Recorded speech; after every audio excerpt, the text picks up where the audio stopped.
Yo, we back. We getting ready to sit down with the light heavyweight champion, Mr.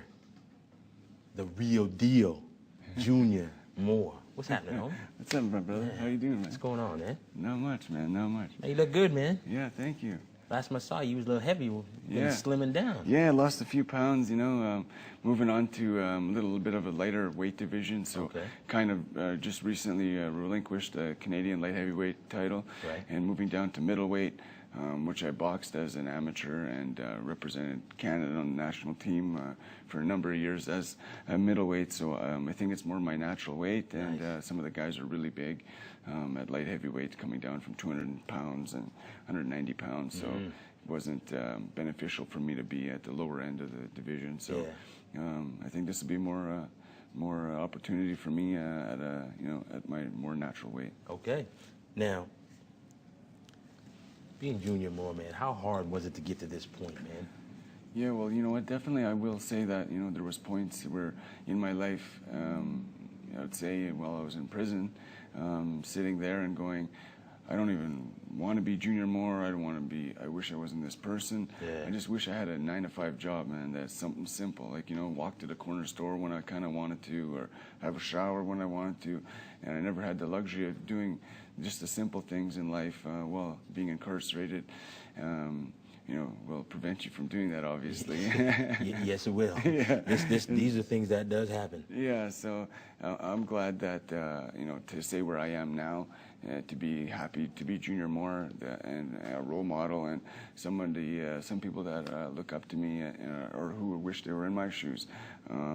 But to go through what I went through to get here, I don't recommend, you know, chose the path that I did. You know I would not either. Yeah. Now, I mean, what was it like being a young Native youth growing up in? Because you're from Winnipeg. Yes, absolutely. Manitoba, right? Yeah, we have a very high population of Aboriginal youth or people within the city of Winnipeg. As the jobs dry up in the reserves, there's not much opportunity in terms of work and employment and stuff for the families up there. So they all end up moving to Winnipeg, and so we end up having a high population of Aboriginal in the city of Winnipeg. So I grew up in the north end of Winnipeg, where that's where the majority of the lower income community lives, and that's where I grew up. And so it was very difficult, you know, growing up with the stereotypes of being the Aboriginal, you know, what they were labeled as, at least when I was growing up, was, you know, to being drinking and drugs and those sorts of things were the tags that followed along with being Aboriginal. And so I was embarrassed to be Aboriginal. I would never say that I was, you know, not like I am here in 2012. Proud to say that I am Aboriginal, and, you know, to let everybody know that I'm very proud to be Native and to be here supporting a good cause like Aboriginal Day. I think is something we've come a long way in this country. You know? Nice. Now, it's next week? The 28th is National Aboriginal Day, right? Yes. Now, what does that day mean to you? Well, for me, like I briefly said, that, you know, from going to not admitting being Aboriginal, you know, let's say, 20 years ago, to now being proud to say I am Aboriginal, and we have Aboriginal Day to celebrate that. I think it's something that the Aboriginal people should embrace, and it's something that I've, you know, decided to embrace and should be proud of who I am and what I am, and that is Aboriginal, and all the cultures get to celebrate. There's a lot of different cultures within the Aboriginal community and stuff, but all the tribes have a bright day on Aboriginal Day to celebrate, because we've come a long way, and we still got a long ways to go. We have a lot of issues, you know, with the living within reserves. They don't have proper drinking water. You know, it's just not a very healthy place to be for some of the youth, and we got to still change that, but we're on the right road. I truly believe that. Okay. Now, becoming a boxer, we want to know, I mean, give us the progression of you becoming this light heavyweight champion. I mean, from when you started out as a little kid and so on. Give us that kind of progression. Yeah, you know, I started skating at 2 years old, so I was already skating when I was 2. So my father really wanted me to be a really good hockey player, and I was.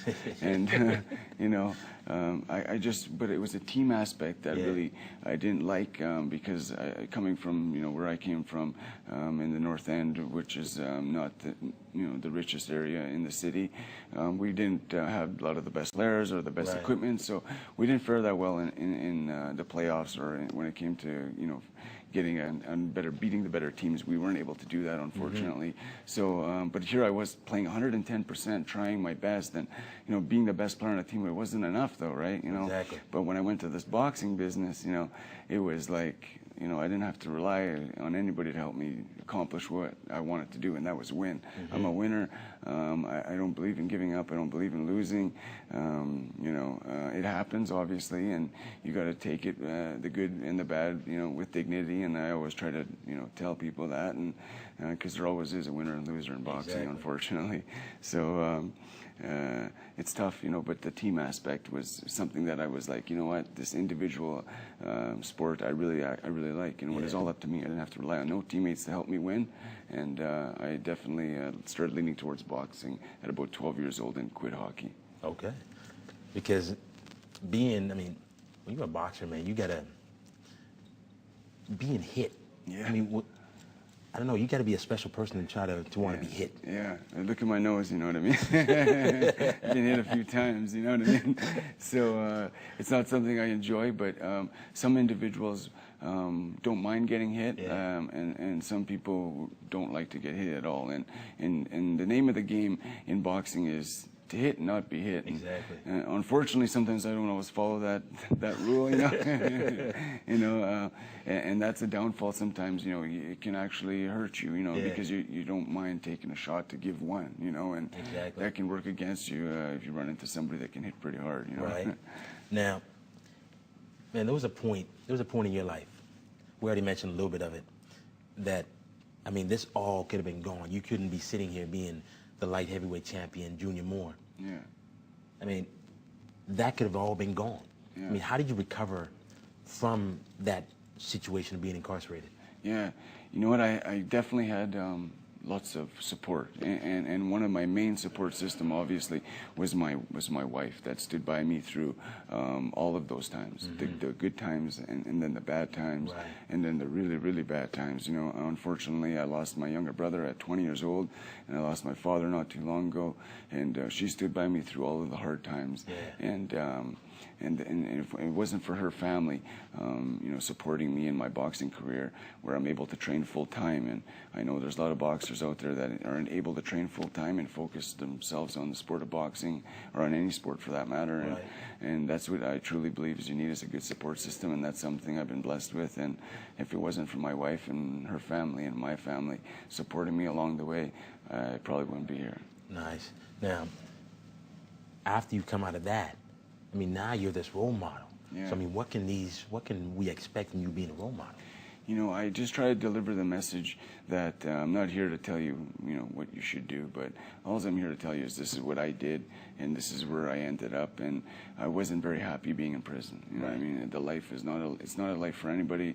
You shouldn't be locked up in a cage like an animal. And that's not something that I could ever get used to, and I don't think anybody ever could.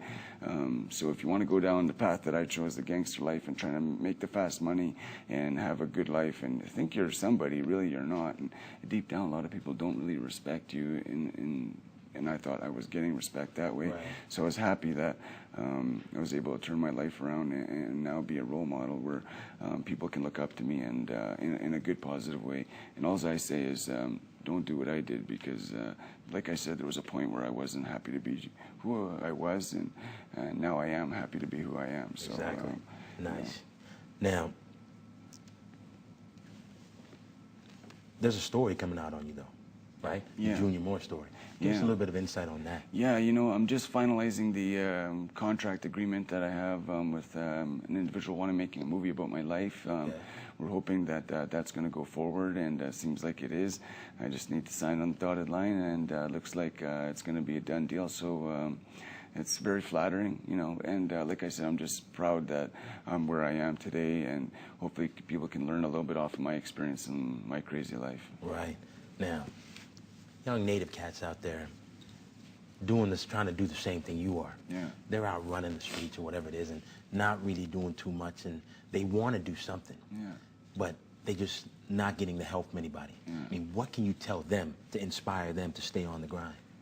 You know, for one thing is just don't ever give up. You know what I mean? It's easy just to go and, you know what, I'm going to go drink today. I'm going to go and do this today. That's the easy answer. You know what I mean? The hard work and the heart comes to stay committed and dedicated to what your goal is. And my goal was to be a champion, and it was very hard to stay on focused on that path where you have individuals going, hey, come over here, let's go, you know, do this, do that, and obviously it's not good.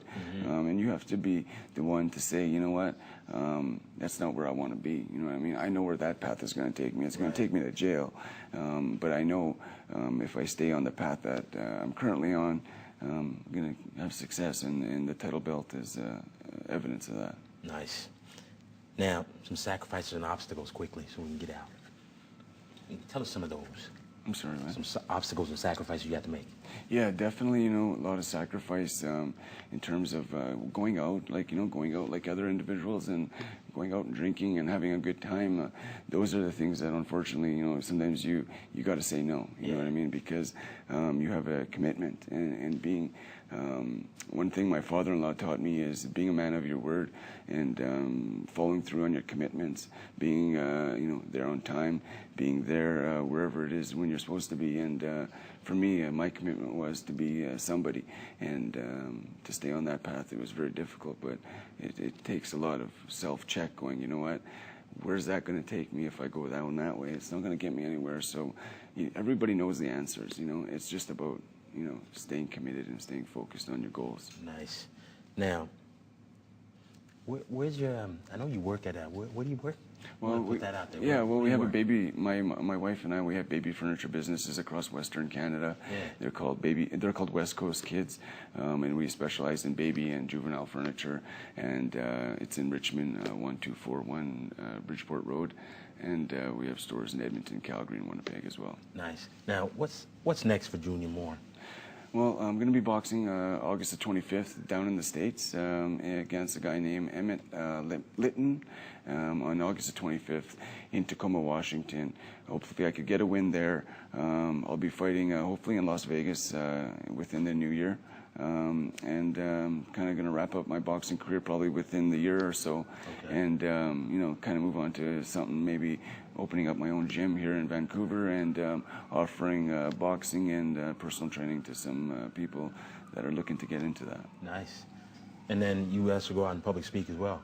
Yeah, I speak all over the country and speak to a lot of the youth and trying to, you know, inspire them with my story and just give them information that, you know, if they have any questions along the way, you know, things that I've experienced in my life, just try to pass it on to them. Nice. Now, Making a Change is what the movie is going to be called. Well, it's on Fight Network, right? Yeah, well, right now, that's a documentary that I just finished it, and that was called Making a Change. And it's right now, you can see it on YouTube or you can see it on the Fight Network, or else you can go to my website, juniormoar.com. Nice. And you can find a lot of stuff there. You on Twitter? No, I'm not on Twitter yet. I'm a little slow on Facebook. Get Twitter, man. Get yeah, Twitter. Kind of working towards that. You know, everybody's like, come on, give it the times, you know. Okay. Man, I want to thank you for coming, man. No problem. Anytime, my pleasure. Hey, it's my man, Junior Moar. I want to thank our sponsors, Aerocar, Provision. Get at me on Facebook. Get at me at Twitter. Next week's guest, Tommy Europe. And Karan Sang. We also want to thank Kaylin Wee for coming through. I'm your man Valentine, baby. If you think it's your time to shine, you need to get on the ground with your man Valentine. We out. Junior Moar, the real deal. Yeah. Thank you. Good job.